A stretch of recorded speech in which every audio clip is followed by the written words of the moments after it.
provide you some information on the incident that occurred yesterday. But before I do that, I want to take this opportunity to just let you know that all the information I'm going to be giving you is preliminary in nature.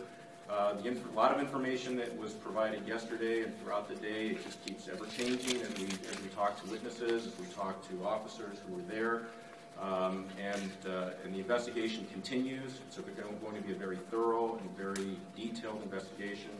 So again, as the information I provide you, it definitely could be subject to change as we go forward. Let me go ahead and get into the details of what occurred. Yesterday, August 30th, 2010, at approximately 4:15 p.m., one of the officers from the West Precinct was working that area in his patrol car. He was driving southbound on Bourne Street, just approaching Howell. When he got to Howell, I believe he had a stoplight. He had stopped. He saw an individual crossing the crosswalk at that time. He was walking westbound across Howell Street. And he noticed that this individual, who was a male in his 50s, he noticed that this individual was carrying a wooden board, and he also noticed that he was also carrying a knife. And he could see the knife, the blade of the knife, and he could see that this individual was doing something to the board. What he was doing, we're not quite sure, but he was definitely doing something with this knife. The officer thought that it was important for him to find out what was going on and why this person would have an open bladed knife out in public. The officer stopped his patrol car. He turned on his emergency lights.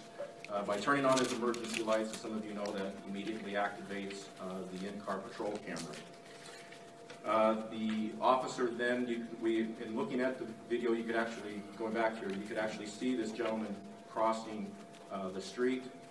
He then goes out of view of the video, and then you see the officer cross the plane of the video, and then also leaves the site of the video footage.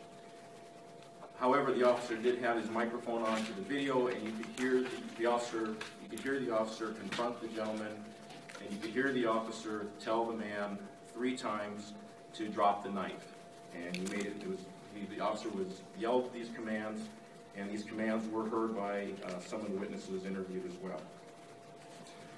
The man refused the officer's orders, and the officer fired, we believe, 4 rounds from his department-issued firearm.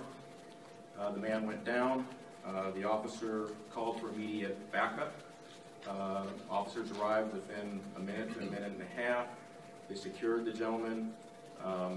Fire department was brought in. They attempted to provide emergency medical assistance, but they declared the man dead at the scene. Once that occurred, our homicide and CSI personnel were immediately summoned to the scene, and they responded and conducted a very complete on-scene investigation.